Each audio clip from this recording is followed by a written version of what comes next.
Oh, I got some juicy news for you. Profit First app version 2.0 is here. With an enhanced user experience and video guidance throughout, you can now be even more confident in your Profit First implementation. Plus, listeners who work with a certified Profit First professional get extra benefits. Check it out now at www.profitfirstapp.com. Today, right here, right now, this is the moment that you will finally say, I'm growing my accounting practice, and you're going to discover exactly how right here, right now, on the Grow My Accounting Practice podcast. Hey everybody, this episode is brought to you by Your Cyber Team. Chris Burns, reach out to him, tell him Ron says hello. Your Cyber Team is our cybersecurity experts. We use them in Profit First Professionals home base. Tell them I said hello. Definitely make sure you're checking those guys out. So Your Cyber Team has brought you today's episode. They're so helpful, and they are the ones that they don't make me feel dumb every time I call them, because they'll be like, did you unplug your computer? And I was like, no. And they go, did you really? Like, they always say, like, unplug it and plug it back in. He's like, did you already do that? Yes. And he goes, can you just do it again? I was like, okay, all right, I didn't do it. But they never make me feel dumb. They always are like, all right, and then they magically solve the problem. But, you know, they're also coming to ProfitCon this year again. So that's I love great. Chris.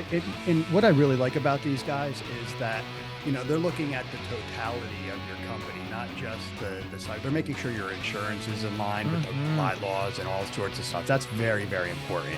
So, but thanks, Chris. All right, Liz. Thanks, Chris.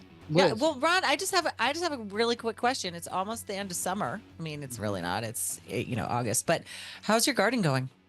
I feel like I haven't seen you in a long time. I feel like we've been everywhere and not together. You've been traveling, and I've been on a 4-week kind of vacation, traveling, intermittent working and stuff like that.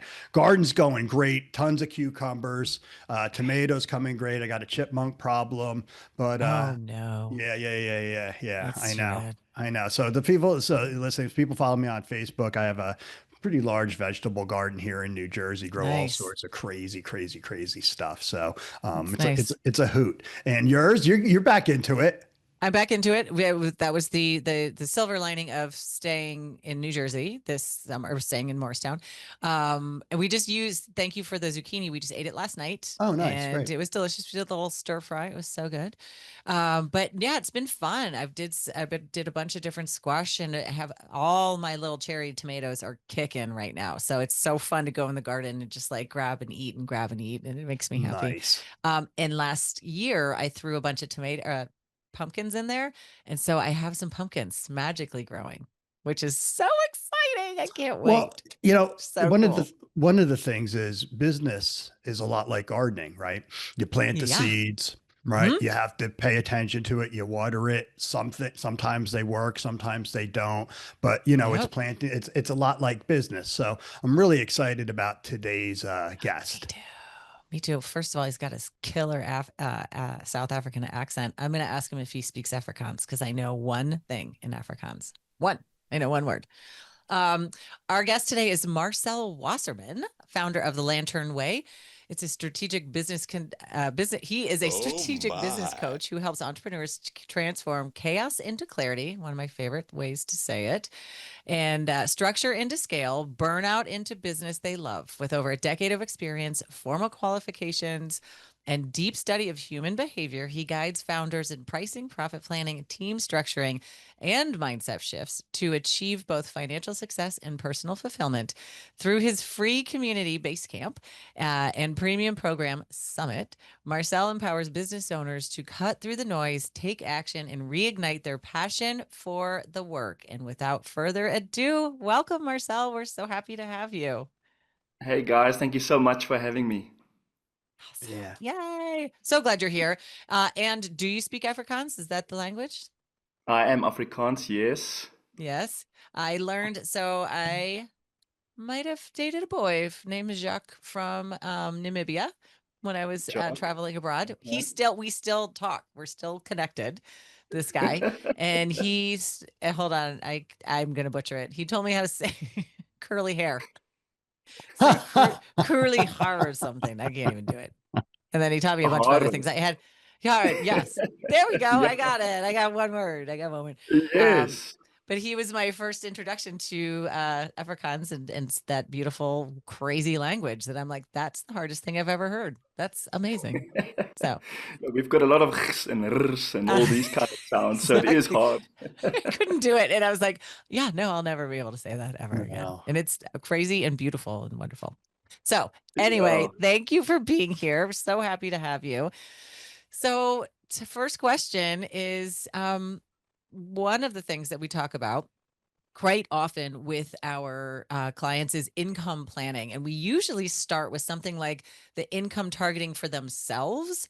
So what are your thoughts on that? And how do you work with your clients just in terms of income planning? Yeah. What is income planning in your Exactly. world? What is it? Yeah. Yeah, I think that's the first question always. Actually, let's just stop and look, what is it? So you're very similar to Profit First. That's what I'm trying to communicate as well, where you can't wait until post. You have to do it Mm, pre. So meaning I don't wait for the accountant to tell me, yeah. okay, you've got so much profit, and then we all say, okay, cool, where is it? Because I don't have it. Hmm. And you have to pay Yeah. tax on it. So when we do income planning, what I'm trying to get at is to do a directive financially.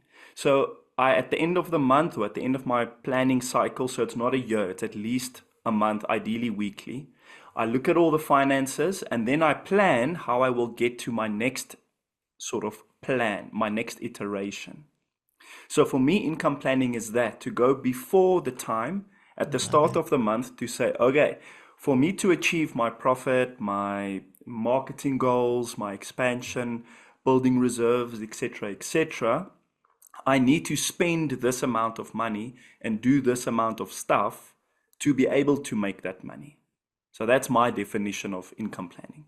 Got it. Love it. So it's a little bit of, would you say it's reverse engineering from your desired income that you want to achieve and then associating a percentage or portion to marketing, to sales, to this, to that? Is that conceptually right? I start there usually, yes. So if I work with a client, we actually have to go there. So I take the whole year and I just look at like a basic strategy I do with him. Where I just say, okay, gross income, less sales tax, less cost of sales, and less some commissions that's going externally. Then I get what I like to call real income, or at least some people also call it real income. I don't like to call it gross profit. For me, it's not Hmm. gross profit. We're not quite there Right. yet. Right. Then below that, I have all my allocations. But to get to those points, for example, like marketing or payroll, guys don't have a clue actually what it is. They're usually overburdened. There's way too much payroll, too little marketing, zero profit. So I try and look at the whole year, just the reality, so I can show them, look, you kind of like really heavy on payroll, you have no profit. And then I try and show them that so they can have a realization that, okay, I have to like physically assign money to a bank account Yes. for this. And then I go all the way back to the month where I try and get the directive, where the owner would literally sign off and say, okay, this month I'm going to do X, Y, and Z. And then he gives that directive through to the staff or the rest of the company. How have you been working with business owners in introducing this concept that is foreign to them? Like, do you get pushback, or they look at you like you got horns sticking out of your head? Uh, how can I say this? I get my butt kicked. That's like step one. Okay. From um, them because they're like, no, you're wrong. No, no, I don't want to do it. Really, the business owner, like they're quite humble by that time. But as soon as I start working with the staff, especially if the business owner is not present, it can get a bit dicey and a bit tough. So Okay. remember, I'm external completely. So I'm a Yes. coach, really. Yes. Yeah. And so now the company owner says, okay, you have to show all of this that you've just shown me, this directive thing and the profit and this. I love it. I love it. Now go show this to my CFO and the CTO and the guy that's been with me for 20 years doing something already for 20 years. Mr. No one knows about you. So do you see how this is going to turn out? So then I arrive. Hello, Yes. guys. I'm a Yeah. weird guy on the internet. None of you have met me. Some of you have paid my invoice already, so hi. And then they're like, okay, so what are you doing? And then I try and like implement it. However, it's always good because as soon as you get them to see, like I try and work for realizations. So if Okay. I can get a realization where they have a cognition, where they realize like, Yeah. I get it. I totally get it. We're doing it back to front, or we didn't allocate for this. Or like a big thing, believe it or not, is people don't have bank accounts. They just have one current account. Oh yeah. Everything goes in there. And just showing them that you should flow money to different places, already that's a huge win. And then the cognition start happening, and then I get them on board. But Yeah. yeah, it's hard sometimes, but it's also wonderful when guys get it, and then they start like debugging their own business because they really understand, okay, this is working. One Right. of the things that you mentioned in one of your talking points was about that cycle. And so is a part of that aha sort of the cyclical nature of things. So I love how you said, we're reading a book called Upstream right now. And so, Yeah. we can continue to try to save the kids that we see in the river, or we can look upstream and say, why are they falling in the river in the first place? And so thinking is that part of the cognition, the aha, or the being able to see it? Does the cycle, how do you talk about cycles and seasonality in business? Yeah, I love that. I really love that. Yeah, that's I my first iteration for this business was a few years ago when I thought, okay, I'm going to be the consultant. So I'm going Mhm. to bring my big thick textbooks and I'm going to show them, look, 1978, we did it this way, and this Yeah. policy from this guy and blah blah blah. We're going to implement all of this. And I did get good results, okay? It wasn't bad, but I didn't get these life-changing Yeah. like tears in the eye results. And then I looked at this situation more and more and more, and I realized, no, I need to go deep. I need to just lean into the wind, and whatever comes up from this client, I'm just going to like lean full on into it and just solve it. And that sort of became a little bit more of the coaching side of things, different Mm. from consulting. Consulting is needed. You need to have a technical tax compliance certificate being issued to your company. Like we need Hmm. that. However, why didn't the business owner just do it already? He's got Yeah. ChatGPT. He's got Yeah. like a bazillion books. Probably got a Kindle. So what's happening? So I like to ask that question exactly that way. Like, okay, so why haven't you done it yet? Well, Yeah. because I just told you I can't afford it or this. Okay, why can't you afford it? Because are you not listening, Marcel? I don't have any sales. Okay, why don't you have any sales? Yep. Do you see how it's this like chain Hence reaction you until get you hence get you get your butt kicked right there. Right. yes. Stop asking me questions. Stop. Yeah. Yes, because I truly believe the business owner actually knows technically what he needs to do, but he's like stuck inside his like behavior or his mindset or his way of growing up in the world. And sometimes you're getting conflict and these like internal fights you're having with yourself and you can't even get the words out. So I just try and help them clarify what's going on, and then we put in the tactics. That's very easy Yeah. then. Love it. I love it. I have another question. One of the other pieces, we talk about transformation a lot in what we do, and you mention in here we're past the information age, and we're now in the decision making age. Help me. What does that mean? What's the decision making age, and why do I need to know this? Yeah, this is something one of my coaches, Blake Lagrange, and I talked about a few times. And he calls it the wisdom age. I like to call it the decision age. And the Okay. reason I say it that way is information is no longer power. It isn't this thing where if you have it, you're ahead. And Mm-hmm. I say that because, like, let's just use like these AI bots we've got now.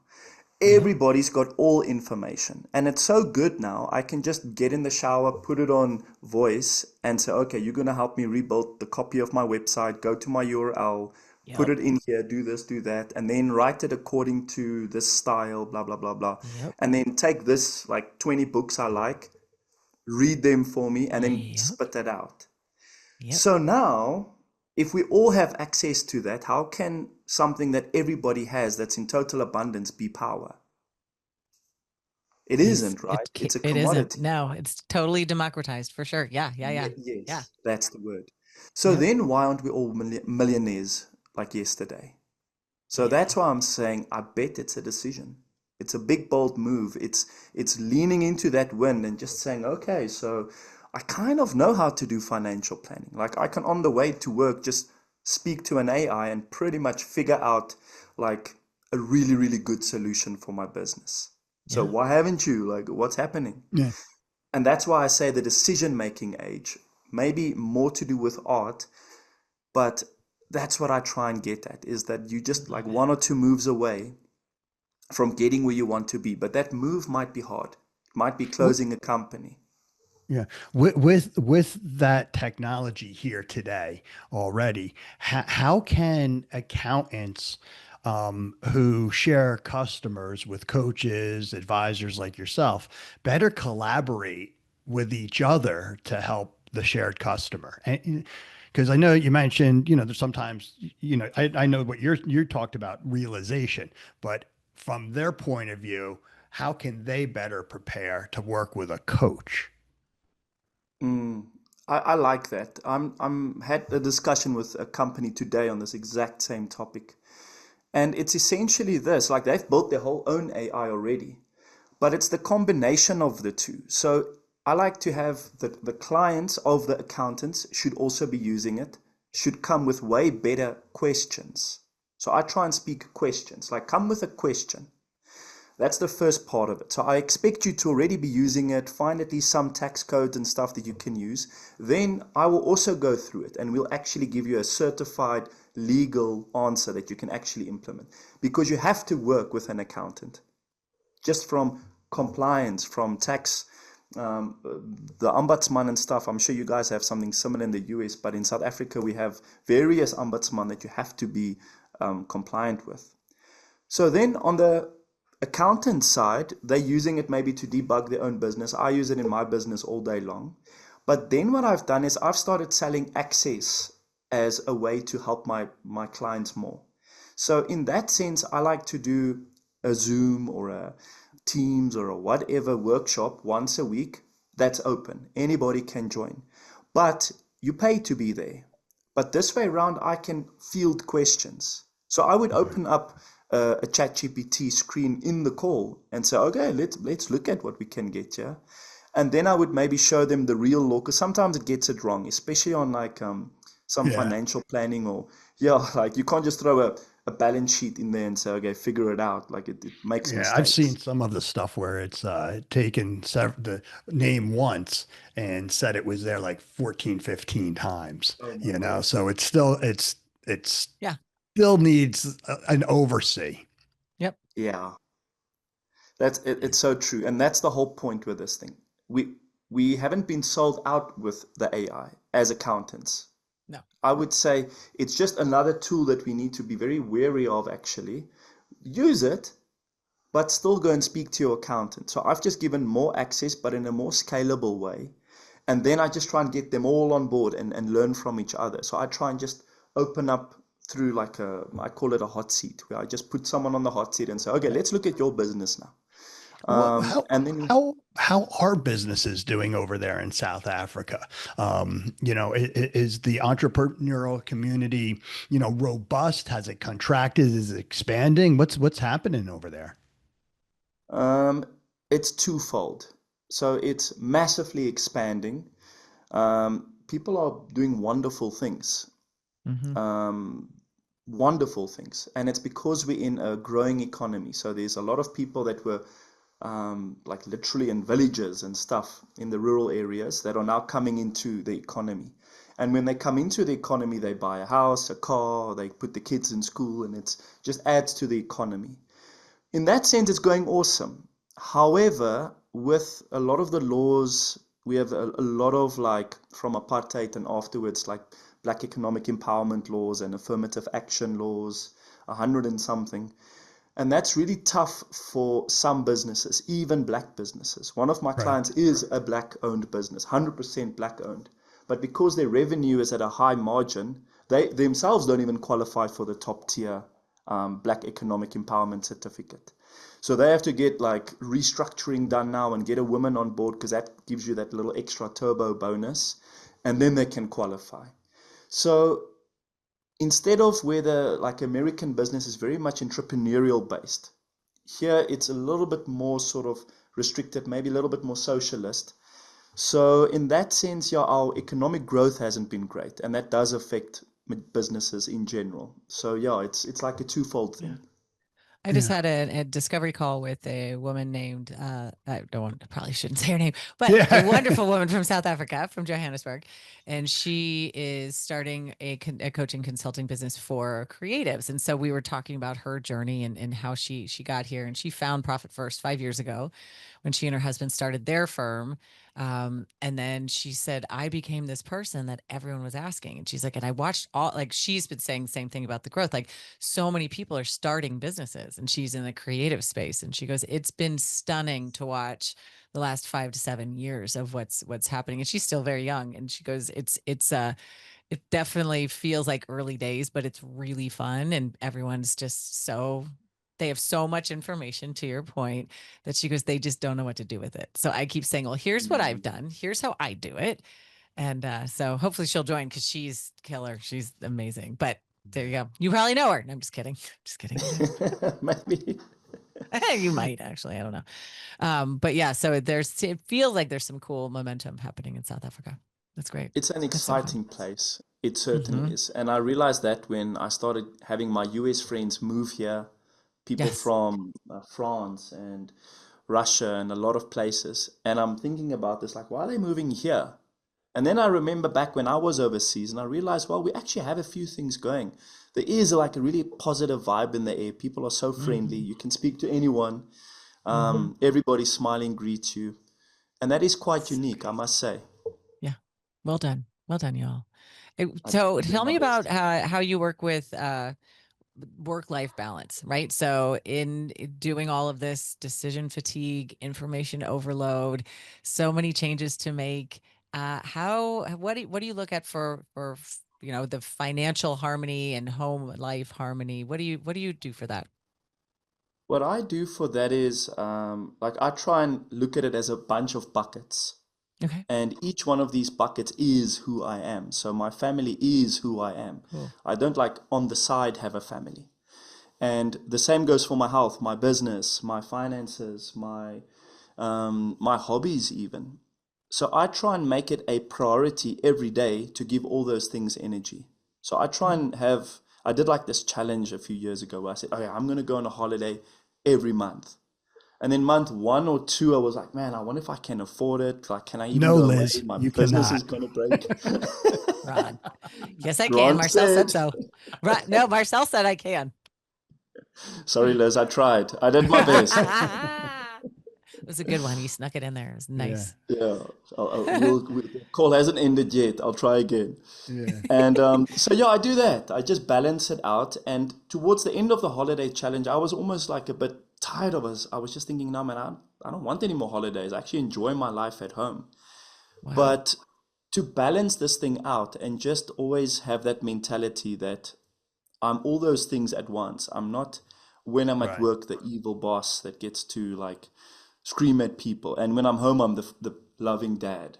No, Yeah. it's all of it together. I'm a good dad even at work. I'm a good dad even at home. You see that kind of Yep. mentality.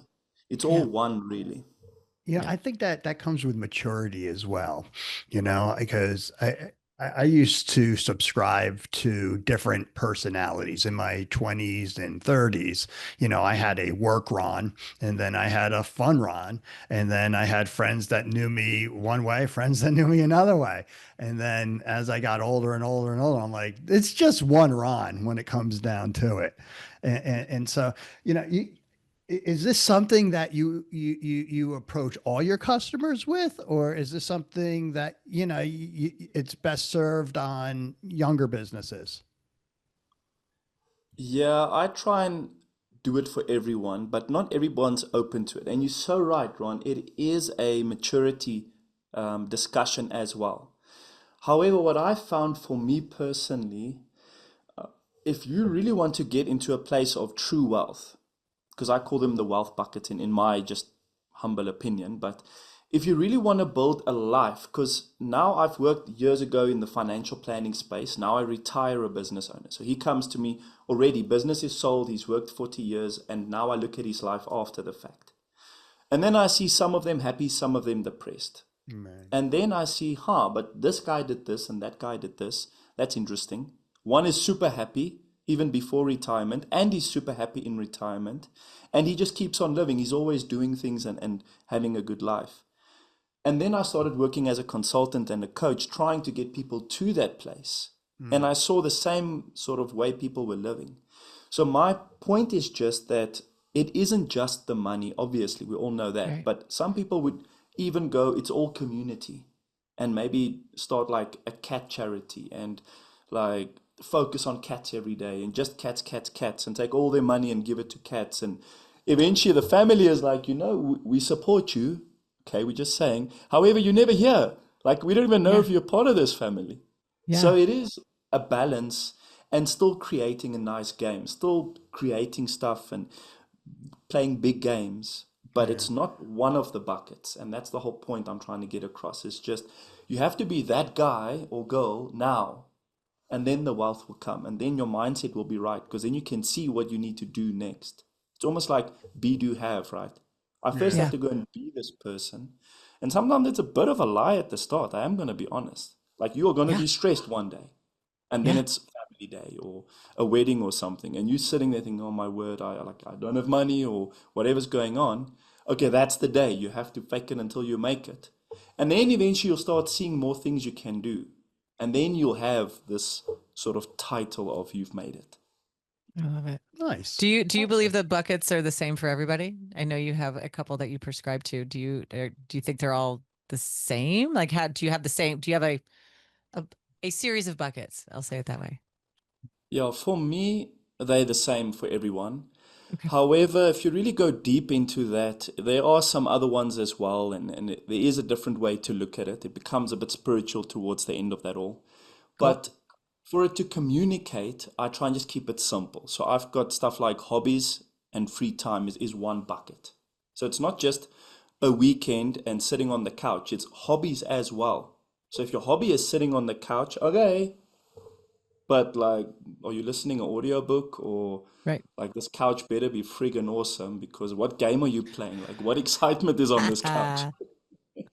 So I do that. And then another one, and this I learned from like an old guy he's literally got $1 billion company. And one day I just sat him down and said, okay, Michael, you the guy, okay? I don't know anybody with as much wealth and success as you. So you're going to have to save me, okay? You're my friend, so you're going to have to help me. What did you do? Like, what's the one thing you did? And he said this is attitude. He's just be high tone, be in a good mood, be up there. Because if you like angry and down and antagonistic and you're like down that way, it's like a mirror. You're pulling in that kind of energy and that kind of reality for yourself. Correct. So I just copy and paste it. I said, okay, well, he's way up the line. I might as well just do what he did and save myself a bunch of time. And I do think it's that simple. I really do. I really feel at the end of the day, the attitude that we come to everything with is that's who we really are. That like brings everything. My favorite ex-female talk show host said, you're responsible for the energy you bring in any room. It's true. Right. And so, that's you're either going to suck all the energy or you're going to add to it. Yeah. Rather be positive. Choice. Wow, Marcel, that went by fast. I think that's a great time to wrap up the interview. Where can people find you? Where can they learn more about you? They can go to my website, lanternway.com, specifically lanternway/summit. That would be the best spot to go to. There's a bit of a video and stuff there if they want to see what I'd really do for people. Awesome. Well, thank you very much. Hang out. Enjoy the rest of GMAP. Guys, don't forget to review and subscribe to today's show. Give us your feedback. It's greatly appreciated. That's great. All right. Thanks, Marcel. That was fun. Thanks, Marcel. Thank you, guys. It was awesome to meet you. And thank you so much for the session. Yeah, cool. So great. Awesome. All right. Okay. That was fun. Yeah. That's nice. And I really could, I'm an accent fan, so I could listen to any non-American accent any day. You're not a big North Jersey accent fan though. I said non-American. Thank you.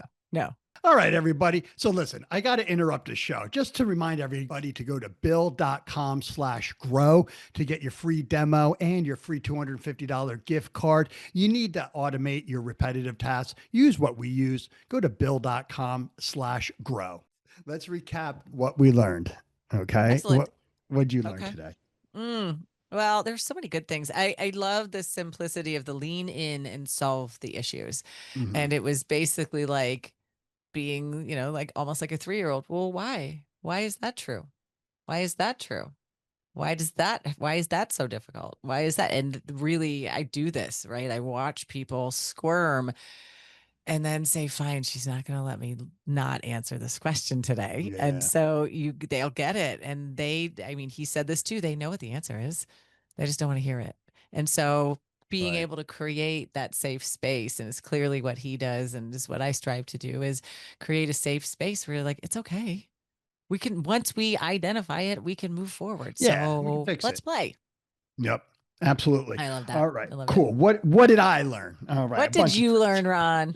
Well, when I think the golden nugget, the brightest golden nugget that I took out of there was work towards realization. Whenever you're implementing a new system, process, strategy, new employee, you're coming into the organization, you're hired a consultant, clarity is paramount. Right. Oh, clarity. And that's what working towards the realization is explaining to everybody, maybe even on an individual level, what's going on. And, as a coach, you inoculate the business owner that there's going to be some pushback, that some people may feel territorial, that some people may do that. Get their buy-in as well to help you, if you're coming into this and implementing something new like Profit First, make sure that they're inoculating the staff to make the job easier as well. I love it. Would That's you awesome. learn, audience? What'd you learn, audience? Why don't you share with us? Share it Yeah. on our Apple, on our Spotify. You could text me. I'm So just kidding. Can't. do we have a trippy question today? I do. And this will go to, and it's, again, these cards are magic. Yeah. Every time, I don't know what I'm going to do until I get there. And this one reared up because of one of the things it's a good one, because he said the bucket is who, these buckets are who he is. Like, it's not work Liz, weekend Liz, whatever. Right. So it's sort of Liz. How would your family describe you? Cranky so it's Liz. What? Cranky Liz, stressed out Liz, obviously, obvious Liz. What 3 adjectives would your family use to describe you? So who does your family think Ron is? Yeah. What would they say? Maybe a little overbearing. Okay. Stressed. Uh-oh. Go. Okay. I mean, I was going to say silly. I was going to say like silly, jokey Ron. No. Because maybe not today, dude, but I'm trying to solve them. I'm trying to fix them. I'm trying to help them. But that's you, but you are a silly, jokey Ron. I know. Not around them. I'm not the fun. I'm not the fun. Not around them. Ooh, interesting. No, okay. I know. I try to be, but there's just no fun things going on. Oh boy. Family, Liz. That's a different therapy session, Ron. Yeah. Horrible question today. Mine would say, I think they would say loving. I think they would definitely say that. No one ever wants to hug me, so I like attack hug everybody. So I think they would say loving. Since for my attack hugs. I think they would also say OCD, but not about everything, about table manners. I have a table manner OCD that so I don't know how to say that. It's not really an adjective, but it's like an OCD with just have good manners. It's nice to everybody else. Your manners make everyone's life better. I got it. Bougie. And then the other one is energetic. Like, I don't sit down. Like when he said something like, how comfortable is that couch? I don't actually sit ever. Can't sit still. I'm working or whatever, doing things, and then I just go to bed. So I would just, I don't stop until I go to bed, which is fine. That's who I am. But yeah, there we go.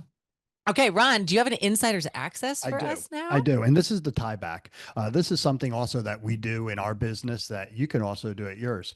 And that's reverse engineering for your desired income targeting. That's what we started this episode about is, what is your desired lifestyle that you're looking for, right? Is it a $200,000 lifestyle, $1 million lifestyle, $1 billion lifestyle? Whatever it is, it doesn't matter. Profit First will help you get there. You start with your desired owner's pay in the Profit First formula, right? And you reverse engineer to determine what your top line is. You hold to those Profit First percentages, and you can literally model out, what the totality of those three bank account percentages would be, as well as what the tax, the profit, and the owner's pay three would be. An Nice. example: say I wanted to clear 200,000. I'd put Yeah. 200,000 in the owner's pay. I look in the book, the charts and the graphs. I'm in column C. Oh, my top line's $1 million, because 20% of what? It turns out $1 million. There we Yep. go. So that's 200,000, right? Then I'd be rewarded with 150 profit, 150 tax. I'd have to run the business on the other 500,000. Now, is that other 500,000, a way for me to build what I'm looking to build? Yep. Right. So income targeting starts with you, Love it. your family, your staff. What is the lifestyle? Oh, can you hear that bomb? I bombed it. No, You hear it? You can't hear it? Dang it. I can't Dang hear. I it. can't hear any of this All stuff. right. They can at home, which is Well, great. All right. Well, that's Ron, it, everybody. Thank you did it. so much. Thank you, Marcel, for being a great guest, listening to Listen and I. And listeners, thank you again for subscribing to the Grow My Accounting Practice podcast. What else do they need to do, Liz, if they haven't Oh, already? you know what? If you as a listener are interested in learning more about Profit First or really learning what it is like to be a Profit First professionals, I encourage you to go to profitfirstprofessionals.com, click on that join us button, it says become a PFP, and set up a discovery call with Ron or with me, and we'll just sort of see what buckets are you looking to ensure are in balance, and how do you want to really impact your clients and help them to achieve the goals that they want. That's all we get to do here. We just get to help people achieve their goals and really hang out with a bunch of cool kids. That's all. So Profit First Professionals, join us. We'd love to see you there. So until next time, friends, have a great day.